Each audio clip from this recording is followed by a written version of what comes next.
창세기에 보면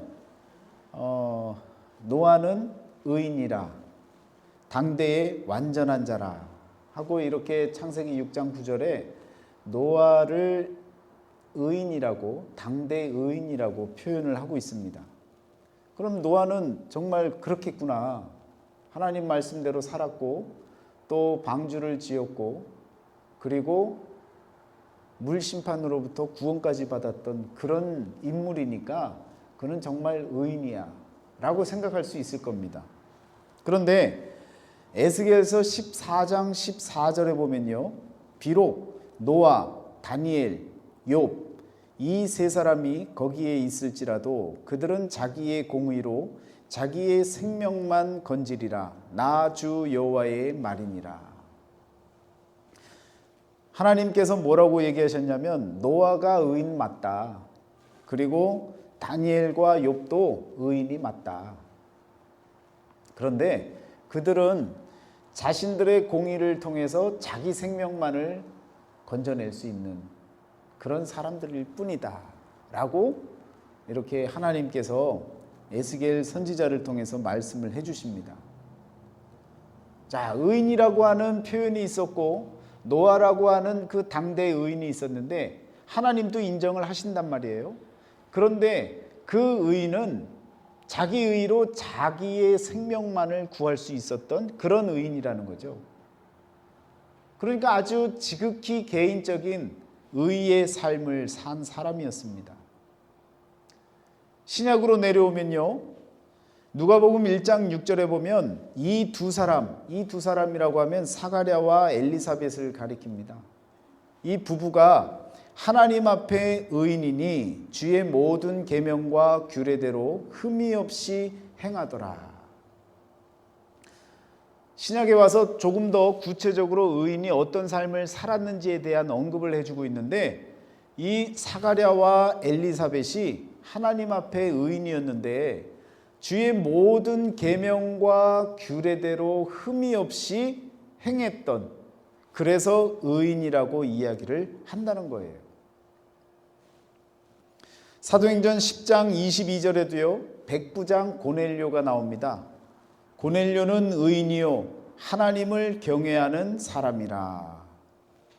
하나님을 경외하고 주의 모든 계명과 규례대로 흠이 없이 행하며 살았던 사람들을 성경에서는 의인이라고 일컫고 있는 것입니다.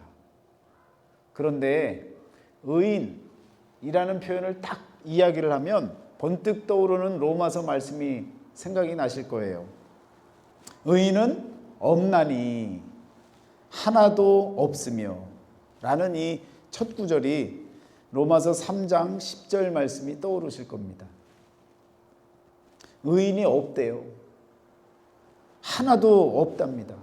깨닫는 자도 없고 하나님을 찾는 자도 없고 다 치우쳐 함께 무익하게 되고 선을 행하는 자가 없다라고, 하나도 없다라고 선포하고 있습니다. 여러분, 이 의인이라고 하는 개념을 잘 받아들이지 않으시면 이 말씀들이요 서로 상반되는 표현들이 되어지는 거예요. 하나님은 있다고 하시는데, 의인이라고 인정하시는데 왜 사도 바울은 의인이 하나도 또 없다고 이야기를 합니까? 사도 바울 입장에서는요 완전한 의인이 없다는 거예요. 100% 완전한 절대 의인이 이 땅에는 없다는 겁니다. 의인은 오직 한 명밖에 없는 거예요. 예수 그리스도, 그분만이 인간으로 오셔서 의로 살아내셨고 의인으로서의 삶을 보여주셨지, 인간으로서는요 그 누구도 의인은 없다는 거예요. 그러면 여러분, 의인이 없으면 우리는 어떻게 의인이라는 말을 듣습니까? 그건 간단해요. 하나님께서 의롭다 칭해 주시면 그는 의인이 되어지는 겁니다. 여러분과 저는 죄인이에요. 그런데 우리의 타이틀을 바꿔주신다고요. 하나님께서 칭해 주시면, 인정해 주시면, 그리고 하나님께서 그 생명을 받아주시면 그가 의롭다 칭함을 받음으로 인해서 의인의 삶을 살아나갈 수 있게 되어진다는 것입니다. 여러분, 이 사도 바울이 인용한 말씀이 어느 곳이냐면 시편 14편에 있는 말씀인데요. 어리석은 자는 그의 마음에 이르기를 하나님은 없다 하는도다. 그들은 부패하고 그 행실이 가증하니 선을 행하는 자가 없도다. 여호와께서 하늘에서 인생을 굽어 살피사 지각이 있어 하나님을 찾는 자가 있는가 보려 하신즉 다 치우쳐 함께 더러운 자가 되고 선을 행하는 자가 없으니 하나도 없도다.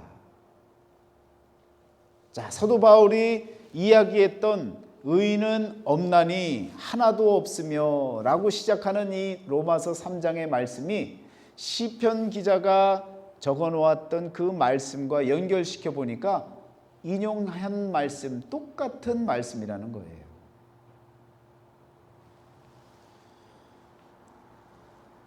여러분, 어리석은 자가 그 마음에 이르기를 하나님은 없다고 이야기를 하는 거죠. 어리석은 자가 되는 거죠. 그 어리석은 마음을 버리면 하나님이 계시다라는 마음을 고백할 수가 있게 되어지는 거예요. 그래서 여러분과 저는요, 어리석어지면 안 됩니다. 지혜로워져야 돼요. 하나님이 살아계심을 인정할 수 있는 그런 지혜가 있어야 의인의 길로 들어설 수 있고요, 의인이 될 수 있는 길이 열려지는 겁니다.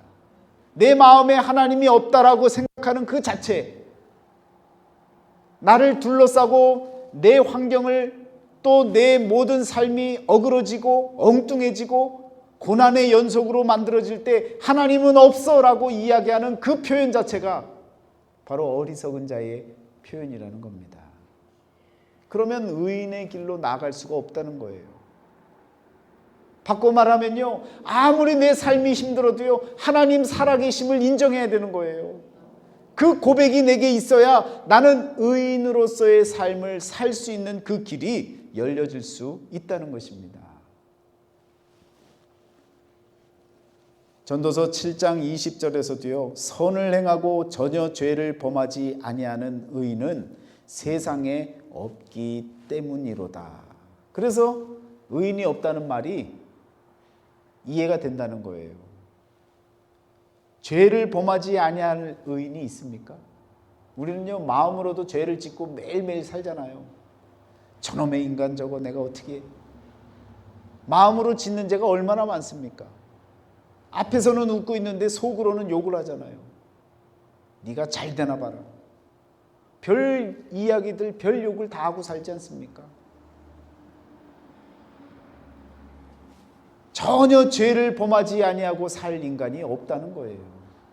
그러니까 선을 행하고 또 죄를 범하지 아니할 인간이 없기 때문에 이 세상 그 누구에게도 의의 모습을 찾아볼 길이 없다는 말은 이해가 되어집니다. 여러분, 그러면 저와 여러분이 의인으로 나아갈 수 있는 그 길이 어디에 있을까요? 어떻게 하면 내가 의롭다 일컬음을 받을 수 있는 길이 열려질까요? 잠언서 28장 13절에요. 자기의 죄를 숨기는 자는 형통하지 못하나 죄를 자복하고 버리는 자는 불쌍히 여김을 받으리라. 긍휼히 여기심을 받을 것이라는 거예요. 여러분, 그렇잖아요. 그냥 극악무도한 죄를 졌다 할지라도요, 그냥 내가 잘못했습니다, 이건 내 죄입니다, 용서해 주세요, 아니 용서치 마시고 저를 죽여주세요, 그러면 정말 죽일 죄를 졌어도요, 그 사람이 어떻게 받아들여지는 거예요? 긍휼히 여겨지는 거예요. 요즘에 얼마나 정말 무서운 세상입니까?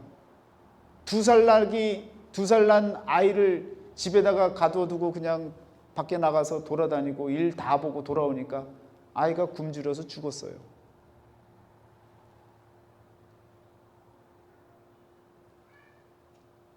세상이 얼마나 무서운지 몰라요.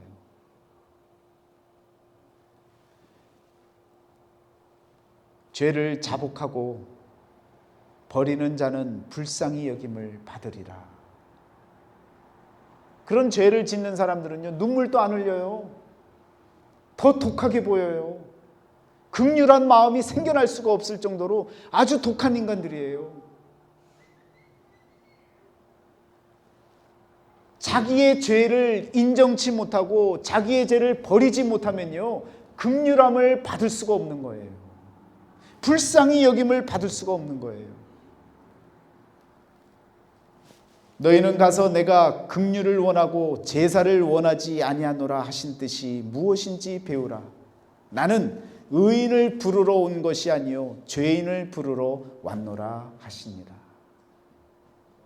예수님께서 이 세상에 오신 것은요, 나 잘났다고, 나 의인이라고, 나는 다 했다라고 자기 자랑하는 사람을 찾으러 오신 것이 아니라 자신의 죄를 자복하고 회개하고 하나님 앞에 무릎 꿇는 그 영혼들을 찾아서 우리 주님이 오셨다는 것입니다.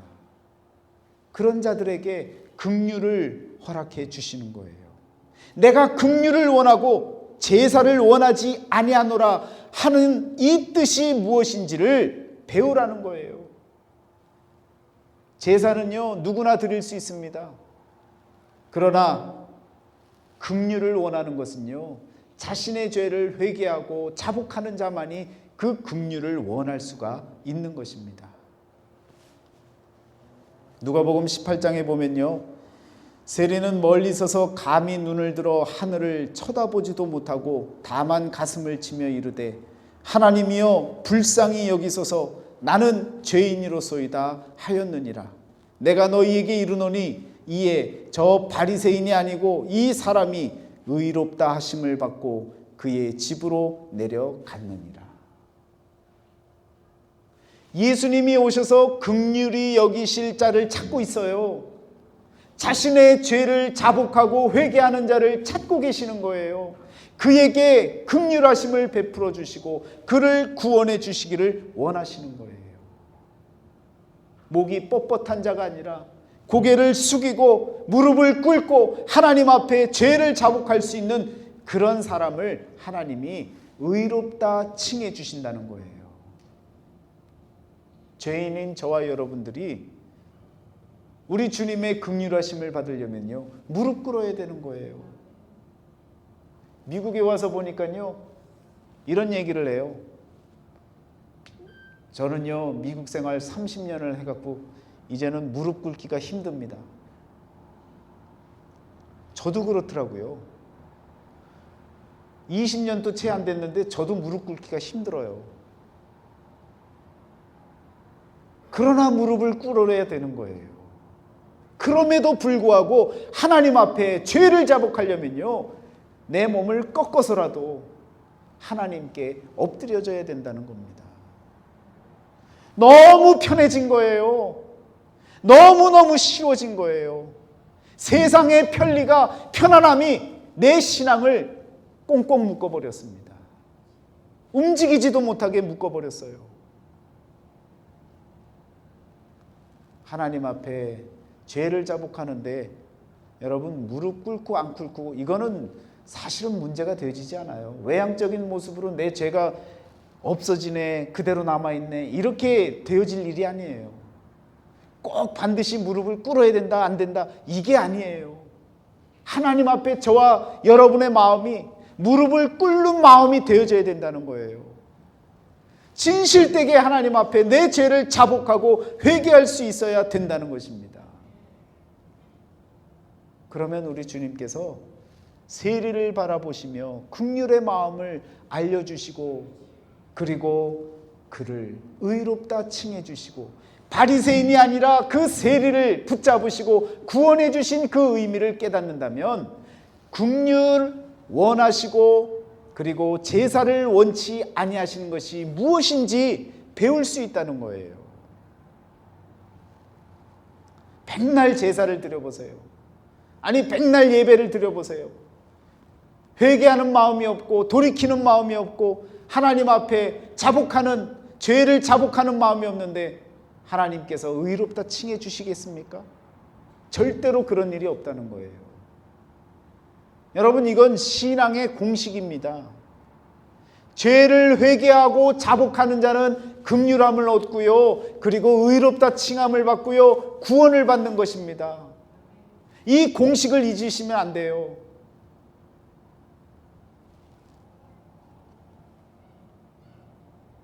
의롭다 칭함을 받을 때 우리는 의인으로서 변화되어지는 거예요.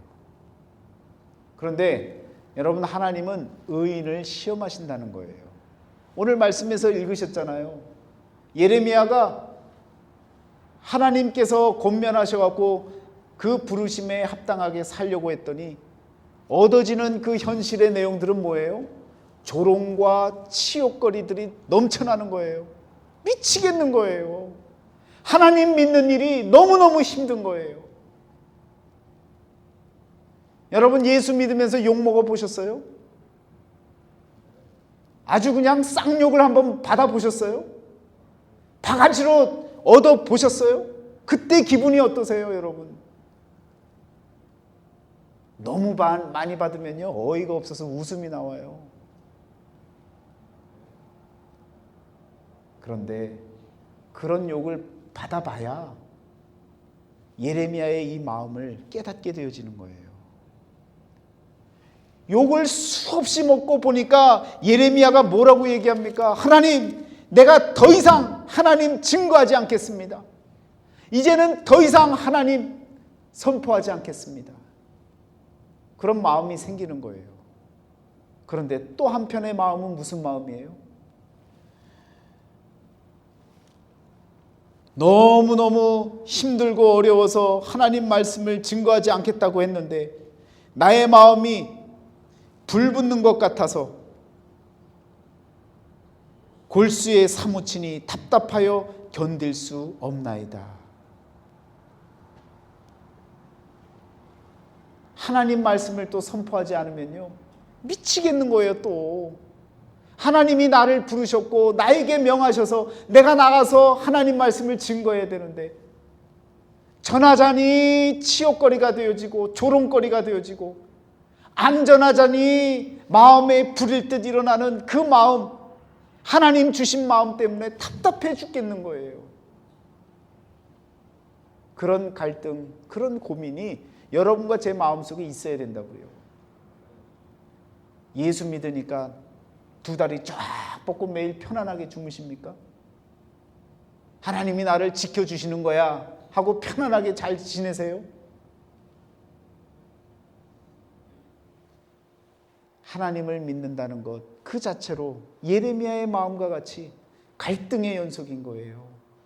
증거해야 되는데 증거하면 일 터지고 치욕거리가 되어지고 조롱거리가 되어지고 힘든 현실이 눈에 뻔히 보이는데 안 하자니 하나님께서 내게 주신 마음 때문에 견딜 수가 없고 그런 마음 때문에 갈등하고 고민하는 자신의 사정을 하나님께 아뢰는 그 심정을 여러분과 제가 경험해야 된다는 거예요. 그 심정이 느껴져야 우리는요, 의인으로 나아가는 길로 나아갈 수 있게 되어지는 겁니다. 그 죄를 자복할 때 내 마음에 일어나는 갈등까지도 하나님 앞에 내려놓을 때에 여러분과 저는요, 의인으로서의 삶을 살아갈 준비가 되어지는 것입니다. 여러분, 그런데 하나님이 의인을 시험하신대요. 아니, 의인 만들어 놓기도 힘든데 의인을 또 시험하신대요. 여러분이 열심히 기도하고 매달려서 하나님 앞에서 믿음이 성장해져 갖고요, 그냥 하나님, 이제는 하나님 기뻐하는 삶을 살겠습니다. 2023년도 한 해는 하나님이 기뻐 여기시는 믿음의 삶을 살겠습니다. 그래서 하나님이 의롭다 칭해 주셨어요. 그럼 끝났으면 좋겠는데 그때부터가 시작이라는 거예요. 시험은 그때부터 시작된다는 거예요. 여러분, 시험에 몇 가지 종류가 있어요? 시험이 너무 많아갖고 종류를 구분도 못 하시겠어요? 시험은 크게 몇 가지가 있다고요? 3가지가 있어요. 첫 번째는요, 테스트. 영어로 구분해보면 테스트가 있습니다. 이 테스트는요, 하나님께서 여러분과 저의 믿음을 시험하시는 테스트예요. 이 테스트에 합격을 하면 하나님이 의롭다 칭해 주십니다. 창세기 22장, 아브라함이 아들 이삭을 모리아산에 데리고 가서 번제물로 삼으시는 그때에 하나님께서는요, 아브라함을 시험하사라고 말씀하십니다. 그때는요, 믿음을 테스트하신 거예요. 그런 테스트에서 여러분과 제가 이겨야 됩니다. 시험은요, 다 패스해야 되는 거예요. 두 번째 시험은요, 트라이얼이라고 하는 시험, 서퍼링이라고 하는 고통. 야고보서에서 뭐라고 이야기를 하느냐? 내 형제들아, 너희가 여러 가지 시험을 만나거든 온전히 기쁘게 여기라. 이는 너희의 믿음의 시련이 인내를 만들어내는 줄 너희가 알미라. 인내를 온전히 이루라.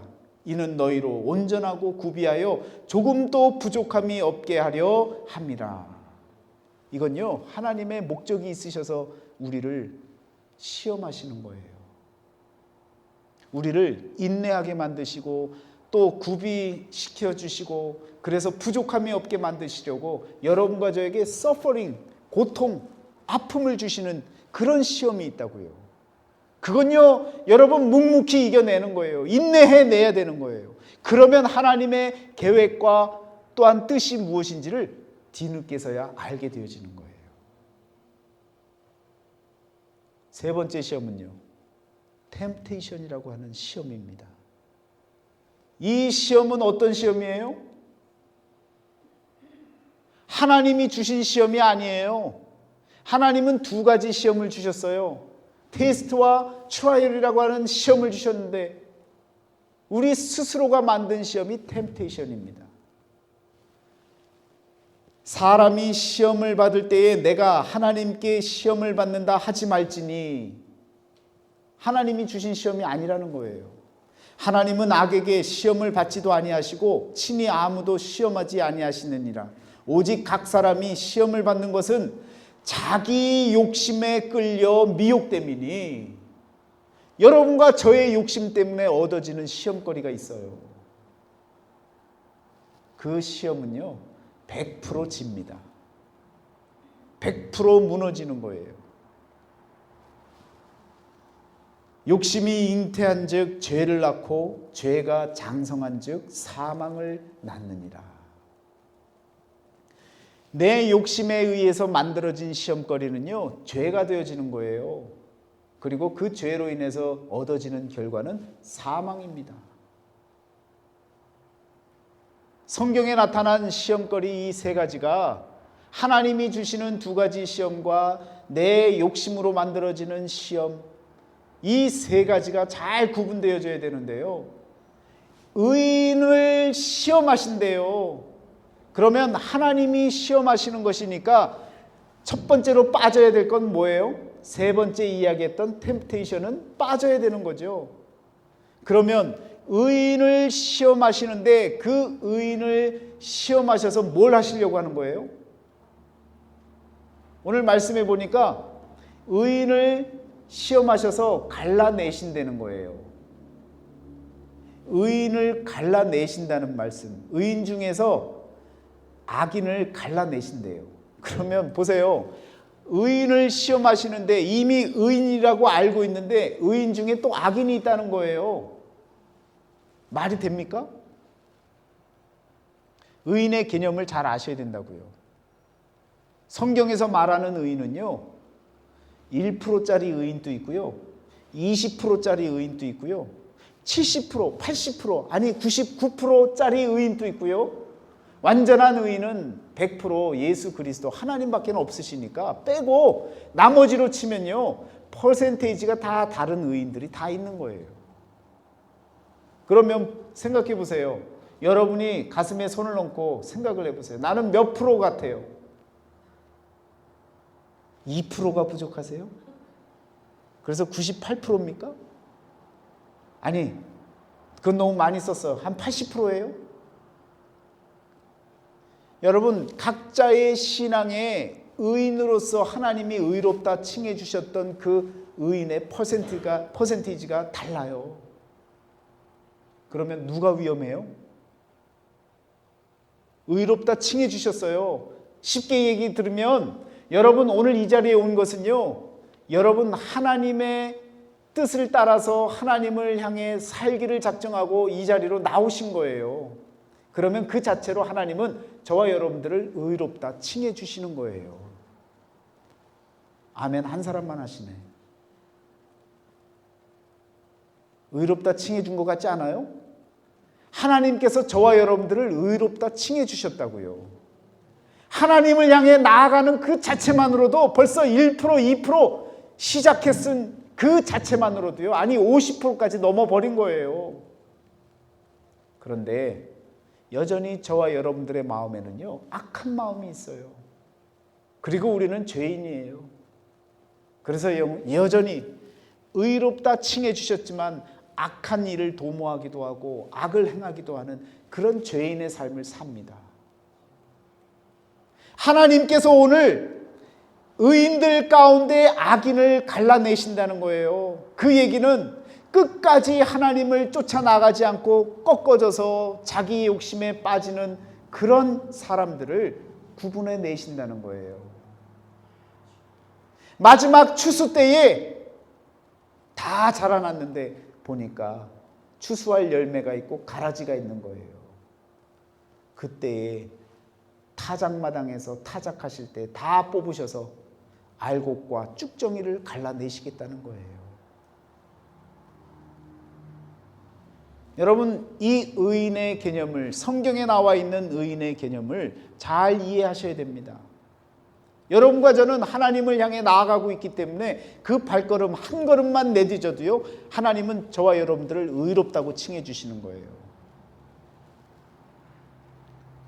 자녀가 열심히 공부하겠다고 책상에 딱 앉아요. 그럼 엄마 아빠가 가서 뭘 해요? 머리를 쓰다듬는 거예요. 자식, 그래, 그렇지, 그렇지, 내 자식이야 하고 쓰다듬어요. 그런데 그 다음에 공부를 안 하고 만화책을 펴요. 그 다음은 모르는 거예요. 그 다음 누구의 선택이에요? 본인의 선택인 거예요.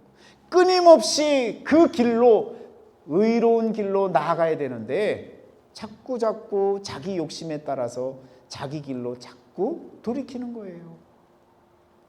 그래서 하나님은요, 의인 가운데 악인을 갈라내신다는 거예요.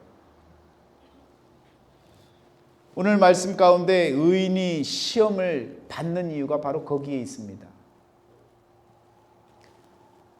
의인 중에서 악인을 갈라내어서 마지막에 하시려고 하는 것이 무엇이냐? 마태복음 13장 49절 50절에 보면요, 세상 끝에도 이러하리라. 천사들이 와서 의인 중에서 악인을 갈라내어 풀무불에 던져 넣으리니 거기서 울며 이를 갈리라. 의인 중에서 악인을 갈라내어서 풀무불에다가 던져버리겠다는 거예요. 심판하시겠다는 거예요. 의인을 시험하시는 하나님의 의미를 아시기를 바랍니다. 한 번 은혜 받고 한 번 돌이켜서 회개했다고 완전 의인이 된 게 아니에요. 오늘 말씀을 통해 깨달아서 나는 의롭다 일컬음을 받았는데 내일 또다시 죄를 지으면요, 하나님이 의인 가운데 악인을 걸러내실 때에 내 생명의 끝에 내가 악한 삶을 살아가고 있었다면 걸러냄을 받는 거예요. 무서운 이야기 아닙니까? 오늘도 내일도 늘 언제나 긴장하고 하나님 안에서 의롭게 살기 위해서 하나님만 바라보고 믿음으로 달려가는 그런 인생이 되셔야 된다는 말씀입니다. 옛날 아주 먼 옛날에 몇십 년 전에 하나님께 받은 은혜를 그걸 그냥 구워 삼고 또 그냥 매일매일 그것만 기억하고 살아가고 있는 그런 신앙인들이 많아요. 그것도 귀한 일이지만 오늘 이 순간에도 여러분과 저는요, 믿음을 통해서 하나님의 은혜를 받고 깨닫고 매일매일 은혜 가운데 사는 삶을 경험하고 살아가셔야 된다는 겁니다. 그래야 의롭다 칭해 주시는 하나님이 매일매일 머리 쓰다듬고 인정해 주시고 함께 해 주셔서 여러분과 제가 날마다 의인이라고 일컬음을 받는 그 삶을 지속적으로 살아나갈 수 있는 거예요. 그러면 마지막에 구원을 이루게 되어지는 그런 역사가 여러분과 저에게 만들어진다는 말씀입니다. 구원은요, 한 번 받고 받았으니까 끝이 아닌 거예요. 구원은요, 계속해서 이루어가는 거예요. 마지막까지 내 생명이 다하는 그 순간까지 내 구원을 이루어가는 거예요. 그러려면 하나님께로부터 의롭다 일컬음을 받을 수 있는 그 삶을 사셔야 된다는 거예요. 왜? 우리는 죄인이기 때문에. 가만히 놔두면 죄를 져요. 나 혼자 내버려 두세요. 그런 사람 더 무서워요. 왜? 사람은요, 죄를 지을 수밖에 없는 존재거든요. 혼자 놔두면 안 돼요. 공간적으로 따로 있다 할지라도요, 기도해 줘야 되는 거예요. 안 그러면 흔들려요. 자기 욕심으로 인해서 죄를 지을 수밖에 없는 것이 인간입니다. 골방으로 들어가서 기도하는 것 감사한 일이지만요, 자꾸 혼자 골방으로 자꾸 들어가기 시작하면요, 나중에는 혼자 다른 생각합니다. 교회를 허락하신 이유가 있는 거예요. 함께 돌아보고 함께 응원하고 함께 격려하고 함께 위로하고, 그래서 함께 하나님 안에서 거하는 삶이 아름답고 귀한 삶이 되어지는 겁니다. 예레미야는요, 자신의 사정을 하나님께 아뢰잖아요. 오늘 말씀해 보니까 답답한 그 심정을 아뢰잖아요. 여러분 마음과 제 마음 속에 답답한 마음이 있어야 되는 거예요. 이게 정상적인 그리스도인의 마음이에요. 어떤 답답한 마음입니까? 하나님의 말씀을 알고 그 뜻대로 살려고 하는데 내 현실에서 부딪히는 여러 가지 어려움과 힘겨움 때문에 답답한 그 마음을 하나님 앞에 내려놓을 줄 알아야 되는데, 이상하죠? 믿음이 너무 좋죠? 예수 믿는다는 그 이유로 그냥 나는 모든 게 만사 오케이예요. 다 잘 될 거예요. 다 모든 게 형통하는 거예요. 여러분, 예수 믿고 형통한 인생 산 사람 몇 명이나 있을 것 같으세요? 하나님께서 그의 자녀라고 일컫는 자들에게는 뭘 주신다고요? 징계를 주신다고 하셨잖아요. 그 징계가 없으면 사생하라고요. 그런데 우리는 덮어놓고 뭐예요? 하나님 믿으니까 다 잘 된다고 생각하는 거예요. 그래서 무너지는 거예요. 그게 뭐예요? 자기 욕심에 의해서 이끌어져 나가는 시험입니다, 여러분. 내 욕심으로 내가 다 잘 될 거라고 생각하는 그 욕심 때문에 내 인생이 무너져 내리는 거예요. 하나님은요, 우리에게 시험을 주시는데 내 믿음을 일으키시려고, 또 자신의 목표와 뜻을 알게 하시려고 주시는 시험을 주시는데, 그거 다 없애버리고 자기 욕심으로 나 잘 될 거야, 잘 될 거야, 자기 확신으로 잘 될 거라고 하는 그 욕심 때문에 결국 템테이션을 붙잡아서 죄를 짓게 되어지고 사망에 다다라는 그런 인생이 되어지는 겁니다. 우리 하나님이 주시는 시험은요, 그저 감사한 시험이에요. 나를 일으키시는 시험이고, 나를 살리시는 시험이고, 나를 확인하시고 나를 채찍질하시고 더 좋은 길로 가게끔, 바른 길로 가게끔 만드시는 하나님의 은혜의 연단의 시간인 줄 믿습니다. 이제 의인을 시험하시는 하나님, 이제는 이해가 되시나요?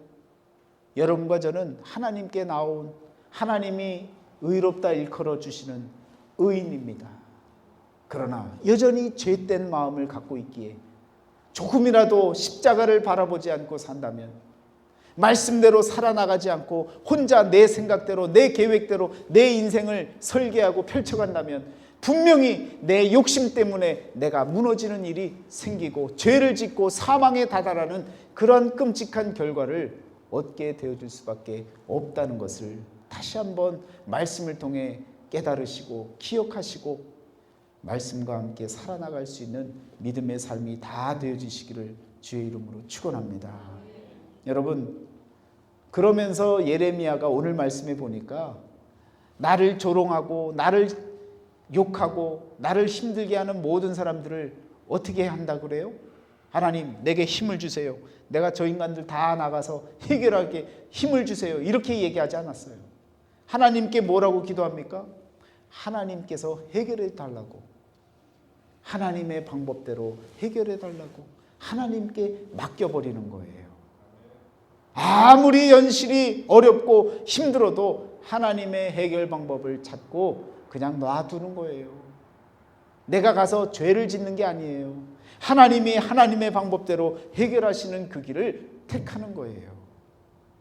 그러면서 여호와께 노래하라, 여호와를 찬양하라, 이와 같이 선포해 주고 있는 겁니다. 왜? 가난한 자의 생명을 행악자의 손에서 구원해 주실 하나님이시기에, 그 사실을 알기에 그저 하나님을 드높이고 찬양하는 일이 우리의 삶의 몫이라는 것을 우리들에게 알려주고 계시는 거예요. 남 욕할 시간에 하나님 한 번 더 찬양하고 드높이는 것이 여러분과 저에게 유익한 삶인 것을 아셔야 된다는 거예요. 예레미야의 그 심정을 다시 한번 이 시대에 깨닫고 이 세상을 향해서 여러분과 제가 삶을 통해 예수 그리스도를 드러내기 위해 애써야 할 것이 무엇인지 그 길을 찾는 자, 그러면서 갈등하고 그러면서 우리의 사정을 하나님 앞에 아뢰며 조롱하고 치욕거리로 만드는 세상 사람들을 향해서 욕하지 아니하고 하나님께 해결 방법을 맡기고 그저 묵묵히 하나님을 찬양하고 드높일 수 있는 그런 의인의 삶을 끝까지 살아나가는 저와 여러분이 되시기를 주의 이름으로 축원합니다. 기도하겠습니다.